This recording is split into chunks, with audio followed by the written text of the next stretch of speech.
वसुदेवसुतं देवं कंसचाणूरमर्दनं देवकी परमानंदम कृष्णं वंदे जगतगुरु। कृष्णं वंदे जगतगुरु। देखो, आज का प्रसंग है, पहले तो शनि भगवान की जय हो। आज का प्रसंग है निमित्त होने का घमंड कैसा। आज हमने भोजन करवाया, आज हमने ये बांटा, आज हमने वो दान किया। हम अक्सर ऐसा कहते हैं और मानते हैं, और फिर फ़ोटो बड़े बड़े अक्षरों में नाम का प्रदर्शन भी चाहते हैं। एक लकड़हारा रात दिन लकड़ियाँ काटता, मगर कठोर परिश्रम के बावजूद उसे आधा पेट भोजन ही मिल पाता था। एक दिन उसकी मुलाकात एक साधु से हुई। लकड़हारे ने साधु से कहा कि जब भी आपकी प्रभु से मुलाकात हो जाए, मेरी एक फरियाद उनके सामने रखना और मेरे कष्ट का कारण पूछना।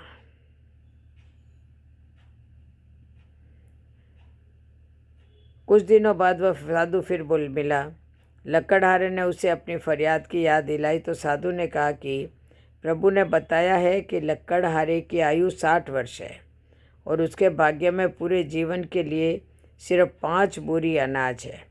इसलिए प्रभु उसे थोड़ा अनाज ही देते हैं ताकि वह 60 वर्ष तक जीवित रह सके।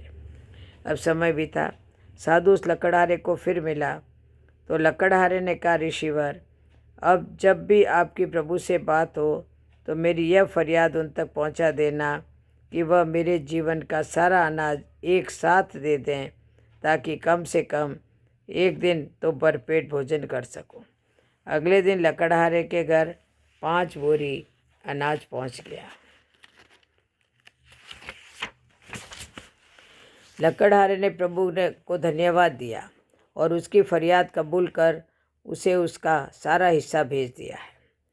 उसने बिना कल की चिंता किए सारे अनाज का भोजन बनाकर फकीरों और भूखों को खिला दिया और खुद भी भरपेट खाया। लेकिन अगली सुबह उसने उठने पर उसने देखा कि उतना ही अनाज उसके घर फिर पहुंच गया है। उसने फिर गरीबों को खिला दिया, फिर उसका भंडार भर गया। यह सिलसिला रोज रोज चल पड़ा और लकड़हारा लकड़ियाँ काटने की जगह गरीबों को खाना खिलाने में व्यस्त रहने लगा। कुछ दिन बाद वह साधु फिर लकड़हारे को मिला तो लकड़हारे ने कहा, ऋषिवर, आप तो कहते थे कि मेरे जीवन में सिर्फ 5 बोरी अनाज बचा है, लेकिन अब तो हर दिन मेरे घर 5 बोरी अनाज आ जाता है। तो साधु ने समझाया, तुमने अपने जीवन की परवाह न करते हुए अपने हिस्से का अनाज गरीब व भूखों को खिला दिया। इसीलिए प्रभु जब उन गरीबों के हिस्से का अनाज तुम्हें दे रहे हैं, किसी को भी कुछ भी देने की शक्ति अब में है ही नहीं। हम देते वक्त ये सोचते हैं कि जिसको कुछ दिया तो ये मैंने दिया। दान, वस्तु, ज्ञान, यहाँ तक कि अपने बच्चों को भी कुछ देते दिलाते हैं तो कहते हैं मैंने दिलाया। लेकिन वास्तविकता ये है कि वो अनाज अपना है, आपको सिर्फ परमात्मा से ने निमित्त बना दिया है ताकि उन तक उनकी ज़रूरतें पहुंचाने के लिए। तो निमित्त होने का घमंड कैसा, जिसे पुण्य भी कह सकते हैं। हम किसी को क्या दे सकते हैं? किसी भी चीज़ के जीवन में होने वाली अनुकूल या प्रतियोगिताओं का कारण हम स्वयं एवं हमारे परिणाम हैं। हमारे जीवन में प्राप्त हर एक प्रसंग के कारण हम स्वयं ही हैं।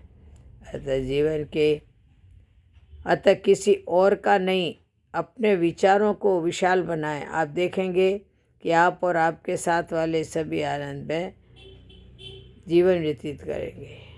बोलो जय श्री कृष्ण, जय जय श्री राधे, जय जय श्री।